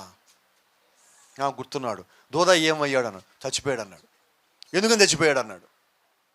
ఇలాగే చేశాడు, చచ్చిపోయాడు. ఒక సంగతి మీకు జ్ఞాపకం చేస్తా, వాళ్ళు అపోస్తలు అయితే మీరు వెళ్తే మీరు చస్తారు. ఏమేన్? వారు అపోస్తలు కాక అపోస్తలు అంటే వాళ్ళు చస్తారు. మధ్యలో మీకు ఎందుకు అన్నాడు. ఏమేన్?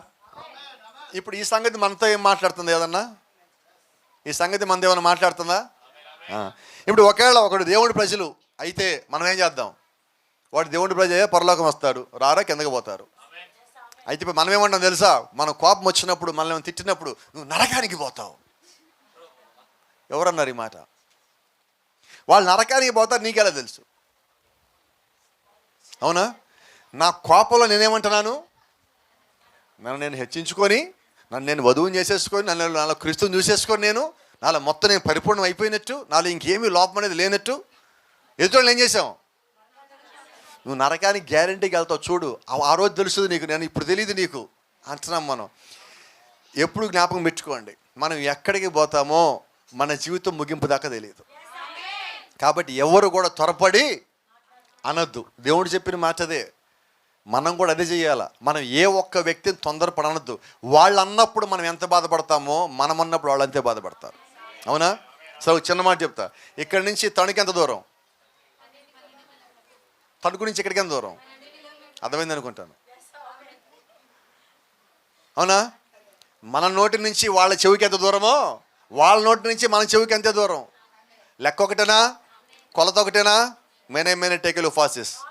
అప్పుడు చాలా జాగ్రత్త. ఆ లెక్క సరిగానే పోవాలా. మనము కూడా వాక్యానుసారంగానే పోవాలా. వాక్యానుసారంగా నువ్వు వెళ్తున్నంతసేపు దేవుడు నీకు తోడుగానే ఉంటాడు. ఆమేన్. ముగింపుకు వద్దాం. ఇప్పుడు దేవుడు చెప్పిన మాట ఏంటి? యెహోషువ, నీవు నీ ప్రజలను తీసుకొని ఆ యెరికో పట్టణం చుట్టూ రోజుకు ఒకసారి తిరుగు. మొత్తం 6 రోజులు తిరుగు. 7వ రోజు ఏం చేయాలా? 7 సార్లు తిరుగు. ప్రతిరోజు సాయంత్రం వెళ్ళి ఏం చేసేవాళ్ళు అంటే వీళ్ళు ఒక రౌండ్ తిరిగి వచ్చేవాళ్ళు. ప్రతిరోజు సాయంత్రం వీళ్ళు పైకి వెళ్ళి గోడ చుట్టూ తిరుగుతూ ఉండగానే, ఊరు చుట్టూ తిరుగుతూ ఉండగానే ఆ పైన సైనికులు మొత్తం చేరేవాళ్ళు. బల్లాలు పెట్టుకునేవాళ్ళు, వేడి నీళ్ళు పెట్టేవాళ్ళు, నూనెలు పెట్టేవాళ్ళు, రాళ్ళు పెట్టేవాళ్ళు, అగ్నిని పెట్టుకునేవాళ్ళు, అన్నీ రెడీ చేసుకునేవాళ్ళు.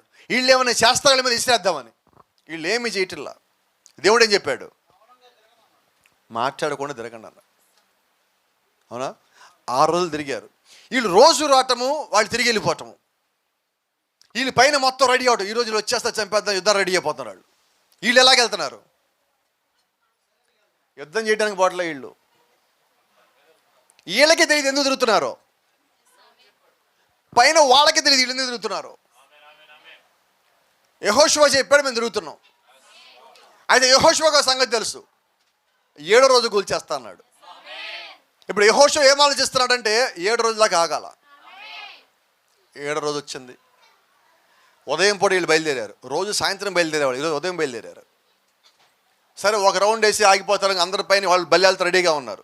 ఒక రౌండ్ అయిపోయింది. అమ్మ వీళ్ళు ఆగిపోతారు, ఇంటికి వెళ్ళిపోతారు, మన భోజనానికి పోవచ్చు అనుకున్నారు వాళ్ళు. ఎమ్మటి 2వ రౌండ్ బిగించేశారు. ఇదేంటిది, ఏమైంది వీళ్ళకి? 2వ రౌండ్ 3, 4, 5, 6 వాడికి అర్థం కావట్లేదు. 7వ రౌండ్ కూడా వేశారు. 7వ రౌండ్ వేసిన మొత్తం వీళ్ళకి ఆగారు. ఎక్కడ వాళ్ళు అక్కడ. వాళ్ళ దగ్గర కత్తులు ఉన్నాయా? ఐగుప్తులోంచి వాళ్ళు బయలుదేరినప్పుడు ఏమీ లేవు, ఆయుధాలు లేవు, బల్యాలు లేవు, కత్తులు లేవు, డాలు లేవు, యుద్ధ సామాగ్రి ఏదీ లేదు వాళ్ళ దగ్గర. వాళ్ళ దగ్గర ఒకే ఒక సామాగ్రి ఉన్నది. ఏంటంటే దారి పొడుగుతా వాళ్ళు గొర్రెల్ని, మేకల్ని, పొట్టేళ్ళని, దూడల్ని, ఆవుల్ని తింటా వచ్చారు. అవి తినేటప్పుడు మిగిలిపోయింది ఖాళీగా ఉంటుంది కానీ కొమ్ములు ఇరగొట్టి కొమ్ము బూరలు నడుము దగ్గర పెట్టుకుని తిరుగుతున్నారు. వాళ్ళ దగ్గర ఏమున్నాయంటే పొట్టేలు, కొమ్ము బూరలు ఉన్నాయి, అంతకుమించి ఏమీ లేవు. వీళ్ళు మొత్తం ఆగిపోయి 7వ రోజు 7 సార్లు తిరిగి ఆ గోడ దగ్గర నుంచున్నారు. గోడ ఇలాగుంది, గోడ ఎదురందరూ ఉంచున్నారు. పైనుంచి వాళ్ళు చూస్తూనే ఉన్నారు. వీళ్ళ గోడ దగ్గరికి వచ్చి ఏం చేశారు తెలుసా? కొమ్ము బూరను బయటికి తీశారు. కొమ్ము బూర అంటే ఎంత ఉంటుంది? ఎరుకో గోడ ఎంత ఉంటుందో తెలుసా మీకు? ఎరుకో గోడ మీద రథపు పందాలు జరుగుతాయి. రథం పందాలు పెట్టుకుంటారు. అంటే ఎంత పెద్దది? 20 అడుగుల కన్నా ఎక్కువ ఉండి 200 అడుగుల లోపు ఉంటుంది. ఎంత పెద్దది. వీళ్ళ దగ్గర ఆయుధాలు ఏంటి? ఈ కొమ్ము పూడితే వాళ్ళు ఏం చేద్దామని వాళ్ళు ఏం చేశారంటే దేవుడు చెప్పింది చేశారు. ఎదురుగా ఎంత పెద్దదున్నదో వాళ్ళు చూడాల. వాళ్ళు చూసింది ఏంటంటే దేవుడి చెప్పింది చేద్దాం. ఈరోజు అందరితో అదే మాట చెప్తా ఉన్నా. నీ ఎదురుగా ఎంత పెద్ద శత్రువు ఉన్నప్పటికీ, నువ్వు ఎంత పెద్ద సమస్య కలిగి ఉన్నప్పటికీ, ఎంత పెద్ద ఆటంకము, అవరోధము, అడ్డుబండ నీకు ఎదురుగా వచ్చినప్పటికీ నీవేం కలిగి ఉండాలంటే దేవుడు చెప్పింది చెయ్యాలి. నీ ముందు నుంచి అది పారిపోతుంది. ఎందుకంటే తరిమి వేసే శక్తి దేవుని లోపల పెట్టున్నాడు. ఇప్పుడు దేవుడు వాళ్ళ లోపల ఏం పెట్టాడు తెలుసా? 6 రోజులు మీరు కామ్గా ఉండండి. 7వ రోజు మీ ముందు 7గురు యాజకులు కొమ్ముర బోర్లు పట్టుకొని తిరుగుతూ ఉంటారు. వారందరూ ఆగిన తర్వాత వారు ఎప్పుడైతే కొమ్ము బోర్లు ఊదుతారో ఆ వెంటనే మీరు కేకలు పెట్టండి. అప్పుడు దాకా మీరు కామ్గా ఉండండి. అప్పుడు మీరు కేకలు పెట్టిన తర్వాత ఆ గోడ కూల్చేయబడుతుంది. రైట్. ఇప్పుడు ఆ గోడ ఎలా కూల్చారు? యాజకులు కొమ్ము బోర్లు ఊదారు. 7గురు యాజకులు. మిగతా వాళ్ళతో ఏం చేశారు? కేకలు పెట్టారు. ఎలా కేకలు పెట్టారు? ఆర్భాటముగా కేకలు వేశారు. ఆమేన్. ఆర్భాటం అంటే ఏంటో తెలుసా? ఈ కాలం వర్తమానమై ఉన్నది. ఆమేన్. దేవుడు యొక్క రాకడి కన్నా ముందు దేవుడు పంపించిన వర్తమానమై ఉన్నది. దేవుడు ఆ గోడను కోల్టానికన్నా ముందుగా యెహోషువకి అని మొత్తం చెప్పున్నాడు. అలాగే ఈ దినం మనం ఎక్కడున్నామంటే దేవుడు యొక్క రాకడి కన్నా ముందుగా వధువుకి ఆయన సమస్తము బయలుపరుచున్నాడు. ఇప్పుడు నిలబడిన స్థానం ఏంటో తెలుసా? ఇది కేకలు పెట్టే సమయమై ఉన్నది. ఇది వాక్యం పరిపూర్ణంగా భూమి మీదకి వెళ్ళే సమయమై ఉన్నది. నేడో రేపో గోడలు కూలిపోతాయి. నేడో రేపో ప్రభువైన యేసుక్రీస్తు రానై ఉన్నాడు. ఈ సమయంలో నువ్వు సిద్ధపడవలసిన సమయం ఇది. ఎలాగుండాలి? కామ్గా ఉండాలి. పరిపూర్ణంగా రెడీ అవ్వాలా. నీ సాక్ష్యం సరిగా ఉండాలా. నీ సిద్ధపాటు సరిగా ఉండాలా. ప్రార్థనాపూర్వకంగా ఉండాలా. నీకు చెప్పబడిన వాక్యాసారమైన జీవితము నీవు కలిగి ఉండాలా. ఏ ఆటంకం వచ్చినప్పటికీ నీలో తొట్టుపాటు ఉండొద్దు. ఏ ఆటంకం వచ్చినప్పటికీ నీ నోట్లోంచి వచ్చే ప్రతి మాట స్వచ్ఛంగా ఉండాలి. దీవించే మాట లోపల నుంచి బయటికి రావాలా. ఎందుకంటే ఏ చిన్న అశుద్ధ మనలో ఉన్నా, అపవిత్ర మనలో ఉన్నా మనం దేవుని యొక్క రాజ్యాన్ని కోల్పోయేవాళ్ళుగా ఉన్నాం.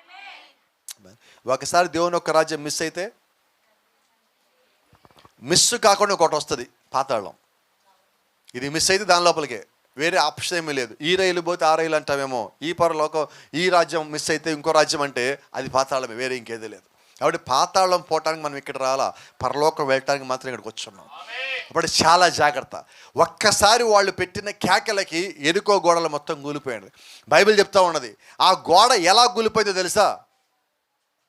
ఆ గోడ మించి వాళ్ళు నడిచిపోయారు, ఎక్కిపోలా, నడిచిపోయారు. అంటే ఈ రోడ్డు ఎలాగుందో గోడ మొత్తం రోడ్డు స్థాయికి వచ్చింది. ఆమేన్. ఎందుకు వచ్చింది అలాగా? ఆయన ప్రజలు ఎక్కిపోవటానికి కాదు, నడిచిపోవటానికి రావాలి. ఆమేన్. అంటే అంతకుముందు గోడ ఎంత ఉంది? రైట్. అంతకుముందు సమస్య ఎంత ఉంది? నీ అనారోగ్యం ఎంత ఉంది? నీ ఇబ్బంది ఎంత ఉంది? నీ శోధన ఎంత ఉన్నది? అయితే నీలో ఉన్న విశ్వాసం ఏం చేసిందంటే దాన్ని రోడ్డులాగా సమాంతరంగా చేసింది. నువ్వు పెట్టిన కేక, నువ్వు కలిగి ఉన్న విశ్వాసం, నువ్వు చేసిన ఆర్భాటం, నువ్వు చేసిన ప్రార్థన అన్నీ పనిచేసే సమయానికి అది నేలమట్టానికి వచ్చింది. ఏ ఒక్కడు పైకెక్కిపోలా, నడిచి అక్కడి నుంచి పోయి ఉన్నాడు. Praise the Lord. దేవుని నామానికి మహిమ కలుగును గాక. క్రీస్తుని నువ్వు విశ్వసించినప్పుడు, క్రీస్తును నమ్మినప్పుడు, క్రీస్తుని వెంబడించినప్పుడు నీకున్న సమస్య శోధన కూడా ఆ రకంగానే అది చూసేటప్పుడు చాలా పెద్దదిగా ఉండొచ్చు. కానీ క్రీస్తు నీ లోపలికి వచ్చి నేను ముందు నడిపించినప్పుడు అది నేలమట్టుకు సమాంతరపరచబడుతుంది. ఆమేన్. ఒక్క కేక. ఏం కేక చెప్పనా?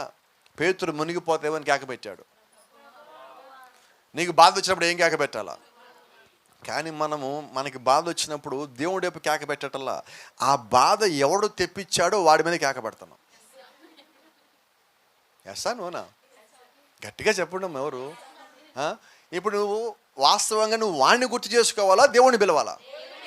నువ్వు వాడిని ఎంత గుర్తు చేసుకున్నా దానివల్ల ప్రయోజనం లేదు. ఎవరిని గుర్తు చేసుకుందాం? ఉషా గట్టిగా చెప్పమ్మా. నువ్వు ఎవరిని గుర్తు చేసుకుందాం? Praise the Lord. నువ్వు పెట్టే కేక దేవుణ్ణి నీ దగ్గరికి తీసుకుని రావాలి. నీలో దేవుడు అనే రుజువు బయటికి రావాల్సి ఉన్నది. ఎందుకంటే నీకు కావాల్సింది క్రీస్తు. ఆమేన్. ఈరోజు నువ్వు ఎంత శక్తి కలిగి ఉన్నావో తెలియాలంటే నీలో ఉన్న క్రీస్తుని బట్టే తెలుస్తుంది. ఎందుకు నీకు ఇబ్బంది, ఎందుకు నీకు శోధన, ఎందుకు నీ చుట్టూ ప్రతి ఒక్క నింద వస్తున్నాయి అంటే దేవుడికి నువ్వు కావాలా. ఆమేన్. ఎందుకు అపవాది ఇవన్నీ పెట్టాడంటే దేవుడికి నువ్వు కావాలని అపవాదికి తెలుసు. అందుకని వాడేం చేశాడు, వీటన్నిటిని బట్టి నీవు దేవుణ్ణి దూషిస్తావేమో అని. వాడి పని ఏంటి ఇప్పుడు, నువ్వు దేవుణ్ణి దూషించాలా. యోబుతో ఏం చేశాడు, దేవుడి దగ్గర ఏం ఛాలెంజ్ చేశాడు, నీ చెయ్యి వాడి మీద తీవ్రవ్వా, అదే యోబుతో నేను తిట్టిస్తా నేను అంటే వాడి ఉద్దేశం ఏంటి. చాలా జాగ్రత్త. యోబు దేవుడి దగ్గర విశ్వాసం. యోబు గురించి సర్టిఫికెట్ ఎవరు ఇచ్చారో తెలుసా, దేవుడు అంటున్నాడు, లూసిఫర్ ఎక్కడి నుంచి వస్తున్నావు, అక్కడెక్కడ తిరిగి వస్తున్నాలే. వాడికి స్థిర నివాసం ఉండదు, ఎక్కడైనా అక్కడ తిరుగుతూ ఉంటాడు. వాడు పైకి వచ్చాక అన్నాడు, సరే ఎక్కడికి వెళ్ళి వచ్చావు, భూమి మీదకి వెళ్ళావా, భూమి మీద కూడా వెళ్ళాలి. అయితే భూమి మీద నా భక్తుడు ఉన్నాడు యోబు, చూసావా. ఎవరు చెప్తున్నాడు, యోబు ఆయన దేవుడు అని చెప్పడం కాదండి, దేవుడు అదిగో యోబుని నా భక్తుడు చూసావా అంటున్నాడు. ఎందుకు చూడలా, నీ హస్తం పెట్టావు కాబట్టి, ఏమి రాకుండా కాపాడుతున్నావు కాబట్టి. అతను బాగానే ఉన్నాడు, నేను దేవుడు స్తుతిస్తున్నాడు. ఇప్పుడు వాడికి కడుపు అంటే ఏంటి, నువ్వు బాగుంటే వాడు దూషిస్తాడు, నువ్వు బాగుంటే వాడికి నచ్చదు. అందుకని వాడేం చేస్తాడు, ప్రభా నువ్వు చెయ్యి వాళ్ళతో నిన్ను దూషించకపోతే. ఇప్పుడు కష్టం ఎక్కడి నుంచి వచ్చింది, శోధన ఎక్కడి నుంచి వచ్చింది, బాధ ఎక్కడి నుంచి వచ్చింది, అవన్నీ అపవాది తీసుకొచ్చి పెట్టాడు. అయితే మీరు కొద్ది జాగ్రత్త గమనిస్తే లేఖనము దేవుడు అనుమతి ఇచ్చాడు. నాకెందుకు వచ్చింది ప్రభు అనొద్దు, దేవుడు అనుమతి ఇచ్చాడు. ఎందుకు అనుమతి ఇచ్చాడంటే ఆ కష్టం వచ్చినా నువ్వు దేవుడిని విడిచిపెట్టవని దేవుడికి నమ్మకం నీ మీద. అందరి మీద నమ్మకం లేదు ఆయనకి. ఎవరికైతే కష్టం ఉన్నదో ఆ కష్టపడే వ్యక్తి మీద దేవుడికి నమ్మకం ఉన్నది. ఆ నమ్మకం ఉన్న దేవుడు ఏమన్నాడంటే, నువ్వు ఎన్ని చేసినా యోబు నన్ను విడిచిపెట్టి పడిపో, నువ్వు ఏం చేసుకున్నావు చేసుకో. ఆమేన్. ఈరోజు భూమి మీద ఎక్కువ కాలం కష్టంలోనో బాధలోనో శ్రమలోనో ఉన్నారంటే మీకు ఒక మాట చెప్తాను నేను, ధైర్యం కలిగించే మాట, దేవుడు నీతో పాటు ఉన్నాడు. ఎందుకని ఈ మాట అంటానంటారా, యోబు కష్టపడుతున్నంత కాలం కూడా యోబుని దేవుడు చూస్తానే ఉన్నాడు. అవునా, పద్మాస్లో ఉన్నంత కాలము దేవుడు యోహాను చూస్తానే ఉన్నాడు. అలాగే అదే దేవుడు ఈరోజు భూమి మీద వాక్యానుసారంగా జీవించి కష్టము ప్రయాసం భారం కలిగే ప్రతి ఒక్కడిని దేవుడు చూస్తానే ఉన్నాడు. అయితే గమనించండి, పాతాళానికి ప్రారంభం ఉన్నది, ముగింపు ఉన్నది. అపవాదికి ప్రారంభం ఉన్నది, ముగింపు ఉన్నది. అలాగే నీకు వచ్చే శ్రమకి శోధన కూడా ముగింపు ఉన్నది. ముగింపు లేనిది, ప్రారంభం లేనిది పరలోకం మాత్రమే, అది దేవుడి యొక్క కృప మాత్రమే. అలాగే నీకు వచ్చిన శ్రమ శోధన అది ముగిసిపోయే కాలం వస్తుంది. ఆ కాలం వరకు నువ్వు తట్టుకొని నిలబడగలిగినట్లయితే ఎవడు అడ్డుగడియలేసినా, ఎవడు గోడలు పెట్టినా, ఎవడు తలుపులేసినా అవన్నీ కూలిపోయే దినం ఒక దినం వస్తుంది. విశ్వాసం నువ్వు కేక పెట్టినప్పుడు దేవుడు అవిశ్వాస గోడలు కూల్చివేసే సమయం ఒకటి వస్తుంది. నేనంటున్నా ఆ సమయమో ఈ సమయం అయి ఉన్నది, ఆ సమయమో వధువు సమయం అయి ఉన్నది, ఆ దినమో ఈ దినం అయి ఉన్నది, ఆ దినమో 7వ దినం అయి ఉన్నది. ఆ 7 యాజకులు ఇప్పుడు మన ముందు వచ్చే 7 వర్తమానికులై ఉన్నారు. Praise the lord. ఆమేన్. యాజకులు ఊదగానే ఆ పొట్టేలు కొమ్ము బోర్రలు మిగతా వాళ్ళందరూ ఏం చేశారు, వాళ్ళకి వేరే పని ఏమి లేదండి. వాళ్ళ పని ఏంటంటే ఆ గోడ కూలిపోవాలా. ఈరోజు మన పని ఏంటి, ఒక చిన్న మాట చెప్తాను, కొద్దిగా శక్తివంతమైన మాట ఇది. సంఘంలో ఎవరికైనా సమస్య ఉన్నది, ఇప్పుడు మీరే ఆ ఎరుకో గోడ చుట్టూ తిరిగేవాళ్ళు,